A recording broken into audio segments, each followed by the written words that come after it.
pagkakaisa sa bunyag at pagtanggap ng matamisa at mga donasyon.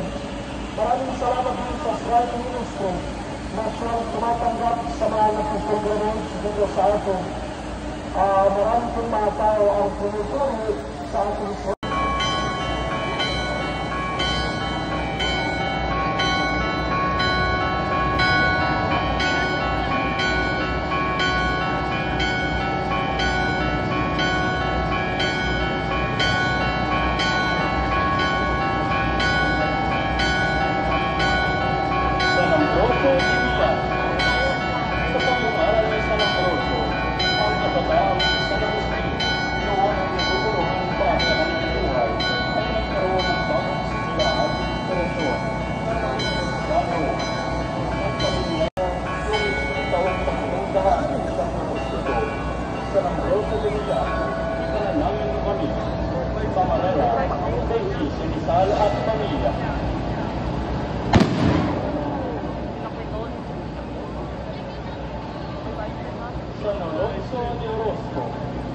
San Alonso de Orozco ay isang Agustinian priest, manunulat at miss sa Jamaica. Maraming naganap at nasaksihan na pagkalit, lalo na ang sinan sa Istakasya. Naging beato noong 12 ng Nobyembre noong 1991. Sa Nagsiel Moreno, sa panalangin na Camarera, dagang Kristiyano at naging mga martir para sa pananampalataya. Noong taong 1920, nang pinati ang mga Agustino misyonero sa kanilang bayan, si Magdalena ay nagsisilbing miyembro ng Iglesia Oriental ng mga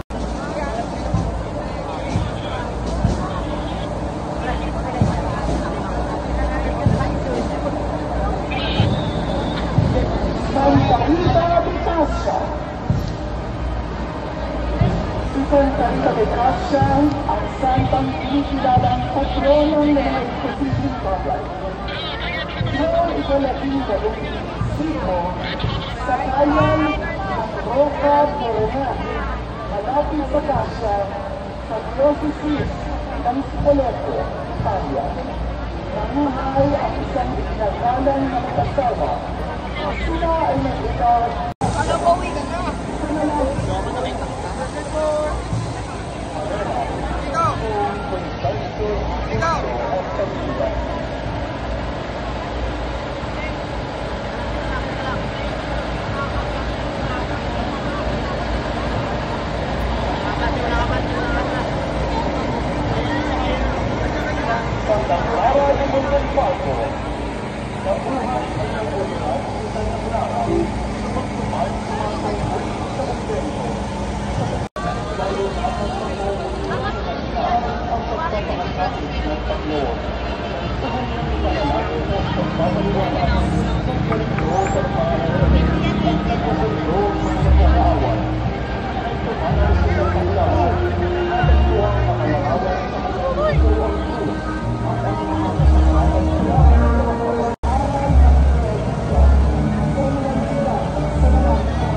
San Gregorio Oripano. Ipinanganak siya sa Frances, ngunit namumuhay ng inuwalidad kahit na siya ay may asawa. Nagsimula ang kanyang pagkakaliyood noong sinabi niya na ipagtulong siya kay Papa Eugenio Ito na nagpayo sa kanila na maglakbay.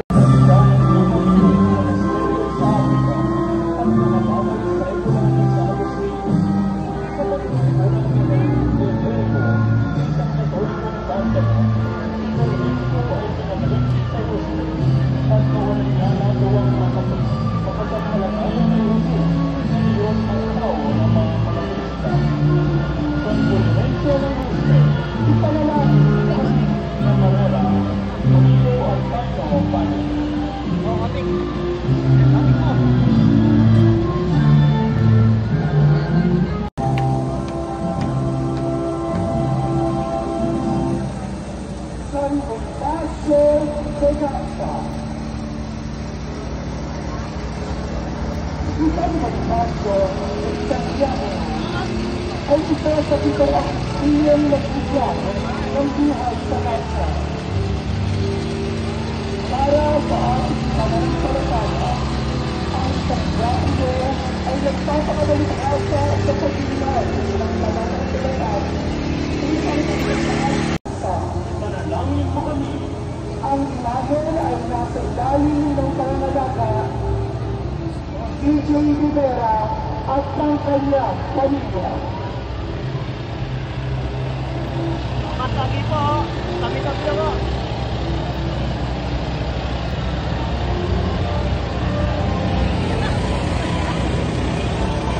Wala ng simbahan ay hindi na pamumunuan dapat ng mga banal at hindi namamakasalanan dahil ayon sa kanila upang maging balugod-lugod ang mga panalangin ng sangkaparian, sila dapat ay walang mansa sa kanilang pagkatao.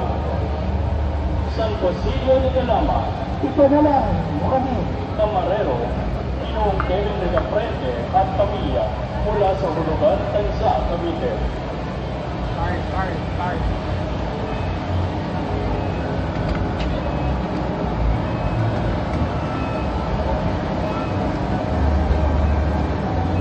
San Alipio de Tagaste. Si Alipio ay naging nag-aaral ni Agustin sa Cartago. Di naglaon, hinala ni Agustin si Alipio bilang kanyang kapatid sa damdamin. Dahil pareho at sabay ng ginawit, mas nauna yung pinakang maging obispo si Alipio kaysa kay Agustin. Siya ay kasama sa Sinodo ng Cartago upang makipagtalakayan sa mga Donatista. Lagi niyang bitbit sa Italia ang mga naisulat ni San Agustin na tumutuliksa sa mga pag-uusig ng mga Pelagiano sa pagnanais na maibahagi ang mga ito. Pagbibinyag noong 1521, so tinawag ng Papa Pablo VI ang imahe ng Koronasyong Kanonika noong ika-28 ng Abril 28 taong 1965 at kinabukasan itinaas ang dambanan ito sa katayuan ng Basilicang Minor noong ikalawa ng Mayo taong 1965. Senyor Santo Niño de Cebu, Hayaan mo kami. Camarero, Ginoong Elmer Calderon Pasco, mula sa Amaya, Tanza, Cavite.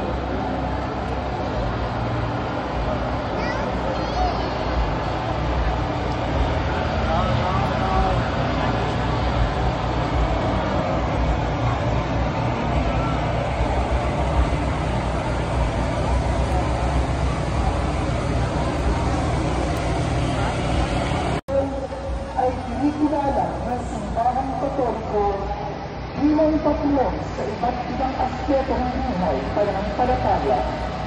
Ang kanyang buhay ay naglalarawan ng kabanalan sa iba't ibang larangan. at kaya siya'y naging isang inspirasyon at tagapamagitan para sa mga Kristiyano. Isang Noong taong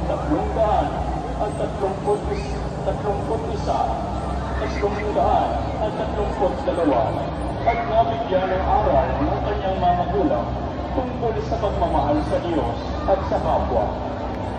Ikinasal si Monica sa isang taong ang pangalan ay Patricio. Nagkaroon ng 3 anak sina Patricio at Monica. At dahil sa pagkamatay ng asawa, si Monica ang tumayong isang magulang at gabay ng kanyang mga anak. Isa sa mga anak na ito ay si Agustin, na magiging isang magiging na santo ng simbahan. Santa Monica de Tagaste, ipanalangin mo kami. Camarero, Padre Lorenzo Andrada at pamilya.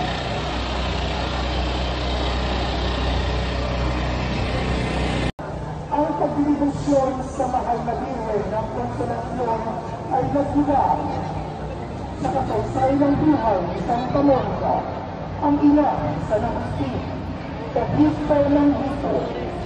Pinaniniwalaang nagpakita ang mahal na Birhen kay Santa Monica upang ibigay ang sintonititi ng Kristiyano de la Konsolasyon ay Iguria de Manila ay ginawaran ang karangalang formasyon sa Manila lalo ng panunod Malaki po yung dadaanan. Pag naibig po ang mukha nyo, hindi ko namin kasalanan. 4 ng Setyembre taong Kapit ako kumenta, paulit-ulit na ako dyan kung makakanakin na. Revolusyon sa Makalakihan ng Konsolasyon ay nagbunga ng maraming himala na pinaniniwalaang naigawad sa mga deboto sa pamamagitan ng kanilang masugid na paninituro sa mahal na Birhen.